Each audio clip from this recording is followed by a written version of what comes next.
ये क्वेश्चन है हमारा, how is voltmeter connected in the circuit to measure the potential difference. तो potential difference के लिए हमारे पास जो डिवाइस होती है वो होती है वोल्ट मीटर। वोल्ट मीटर किस लिए यूज आता है? To measure the potential difference. Potential difference को मेजर करता है वोल्ट मीटर। अच्छा, करंट को कौन मेजर करता है? करंट को मेजर करता है एमीटर। दोनों ही चीजें इसी क्वेश्चन में देख लेते हैं हम। करंट को मेजर करने के लिए एम्पियर मीटर या एमीटर, इसे एम्पियर मीटर भी कहा जाता है, एमीटर भी कहा जाता है। वोल्ट मीटर कैसा होता है? वोल्ट मीटर का सिंबल कैसा होता है? ये इस तरीके से एक सर्कल में हम वी वोल्ट मीटर बना देते हैं, ये वोल्ट मीटर होता है।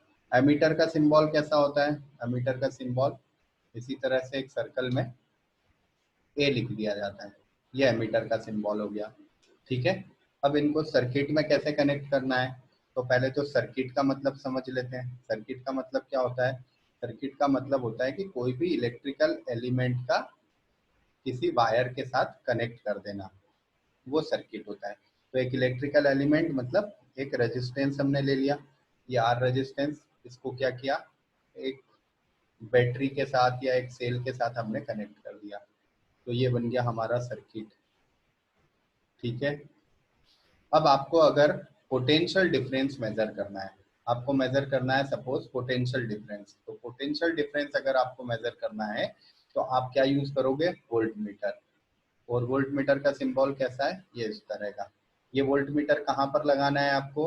वोल्ट मीटर लगाने की जगह होती है पैरेलल टू द एलिमेंट। जिस एलिमेंट का आपको वोल्टेज चेक करना है, पोटेंशियल डिफरेंस चेक करना है, उसके पैरेलल में लगाया जाता है। तो आपका आंसर क्या हुआ इस क्वेश्चन का? आंसर, इस क्वेश्चन का आंसर है parallel, parallel to the circuit. ठीक है, लेकिन इसके साथ ही एक और क्वेश्चन सॉल्व कर लेते हैं। अगर हमें करंट मेजर करना होता तो क्या करते हैं? करंट मेजर करना होता तो हम इसी रेजिस्टेंस के साथ में एमीटर को कनेक्ट कर देते हैं, ये इस तरह से, और बाद में यहाँ पर ये सप्लाई कनेक्ट कर देते हैं।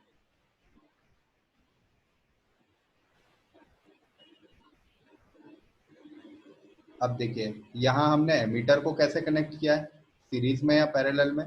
तो सीरीज में। इसका आंसर क्या है? सीरीज में। मतलब अगर हमको पोटेंशियल डिफरेंस मेजर करना है तो हम वोल्ट मीटर कनेक्ट करते हैं, और अगर हमको करंट मेजर करना है तो हम क्या करते हैं? एमीटर कनेक्ट करते हैं। एमीटर कैसे कनेक्ट होता है? एमीटर हमेशा सीरीज में कनेक्ट होता है, और पोटेंशियल मीटर या वोल्ट मीटर कहाँ कनेक्ट होता है? वोल्ट मीटर कनेक्ट होता है पैरेलल में। आ गई बात समझ में? हमारा आंसर तो केवल पैरेलल है, इस क्वेश्चन का आंसर है parallel to the circuit. But अगर इन केस आपके पास क्वेश्चन आ जाता है कि how is a ammeter connect in circuit to measure the current, तो आप ये आंसर लिखेंगे, सीरीज। एमीटर कहाँ कनेक्ट होता है? सीरीज में। कर लेते हैं, सॉल्व करने के बाद देखते हैं कितनी वैल्यू आ रही है। नेक्स्ट क्वेश्चन दिया है हमको, a copper wire has a diameter 0.5 mm and resistivity 1.6 into 10 to the power minus 8 ohm meter. What will be the length of wire to make its resistance 10 ohm? Okay, तो हमको कौन सा formula use करना पड़ेगा जिसमें resistance, diameter, resistivity और length इनके सबके रिलेशन हो? ऐसा कौन सा फॉर्मूला है? वैसे तो हमारे पास रेजिस्टेंस के दो फॉर्मूले हैं, R is equal to V upon I, ये तो हमारा ओम्स लॉ है, और एक फॉर्मूला और था हमारे पास, r is equal to rho l upon a. और ये वाला फॉर्मूला किसके लिए हमने यूज किया है या किसके लिए डिराइव किया था? ये हमने एक वायर के लिए डिराइव किया है। ठीक है, और इस वायर का कैसा शेप है? इस वायर का शेप है सिलिंड्रिकल। तो इसका एरिया ऑफ क्रॉस सेक्शन ये वाला है, ये इसका एरिया ऑफ क्रॉस सेक्शन है, जो कैसा है? सर्कुलर, मतलब पाई आर स्क्वायर। ठीक है, pi into radius square of radius, ये हमारा एरिया होगा। लेंथ तो ये रही हमारी, ये हमारी लेंथ है। ठीक है, तो सारी चीजें हमको मिल गई। देख लेते हैं क्या क्या चीजें हमें गिवन है। गिवन है हमें डायमीटर, तो डायमीटर से हम रेडियस निकाल लेंगे, आर इज इक्वल टू 0.6 5/2। और क्या करना पड़ेगा हमें, क्योंकि देखिए यहाँ पर वैल्यूज ओम और मीटर में दी है, इसलिए हमको डायमीटर और रेडियस को भी मीटर में कन्वर्ट करना पड़ेगा। सो मीटर में कन्वर्ट करने के लिए, mm से मीटर में कन्वर्ट करने के लिए 1000 से डिवाइड कर देंगे और जो भी वैल्यू हमारे पास आ जाती है, हमारे पास वैल्यू आती है 10⁻³ ये वैल्यू हमारी रेडियस की आ गई। ठीक है, इसके बाद और क्या दिया है हमें, और दिया है हमें रेजिस्टेंस की वैल्यू R = 10 ओम, ये भी हमें दिया है। और क्या दिया है, रेजिस्टिविटी की वैल्यू दी है ρ = 1.6 × 10⁻⁻8 ओम इंटू मीटर। ये हमारे पास सारी वैल्यूज हो गई। ठीक है, अब इन वैल्यूज को हम यहाँ पर पुट कर देते हैं। क्या फॉर्मूला है हमारा, फॉर्मूला हमने यहाँ पर अभी बनाया था, ये देखिए ये वाला फॉर्मूला यूज करना है हमको। कौन सा, ये वाला, R = ρ L/A। तो R की वैल्यू पुट कर दी, L की वैल्यू निकाल लेते हैं। L की वैल्यू यहाँ से बन रही है L = R × A/ρ। तो R is 10, A is πr², पाई है 3.14 एंड R स्क्वायर मतलब रेडियस का स्क्वायर विच इज 10⁻³ और इसका स्क्वायर, और अपॉन में आता है रो। तो 1.6 × 10⁻⁸। ठीक है, अब इसको हम सॉल्व कर लेते हैं, सॉल्व करके देखते हैं कितना आ रहा है। 10 × 10⁻⁶ इंटू 3.14 अपॉन 1.6 इंटू 16 इंटू 10⁻⁸। एक बार चेक कर लीजिए सारी वैल्यूज मैंने करेक्ट लिखी है। ठीक है, इसको सॉल्व करते हैं, इसको सॉल्व करते हैं, कैलकुलेटर से सॉल्व कर लेते हैं। आप लोग इसको डायरेक्टली सॉल्व कीजिए, मैं कैलकुलेटर। अब इसको सॉल्व कर लेते हैं, देखिए क्या आ रहा है। ये 10⁻⁻6 ऊपर है, 10⁻8 नीचे है, यहाँ एक 10 है। इनको सबको सॉल्व करें तो ये बनेगा 10⁻³ इंटू 3.14 अपॉन 1.6 इंटू 16। अब जल्दी से इसे मैं सॉल्व कर देता हूँ और इसका आंसर आ रहा है कुछ 122.67 मीटर। इतनी हमारी लेंथ आ रही है, ये आपकी लेंथ आ रही है इस वायर की।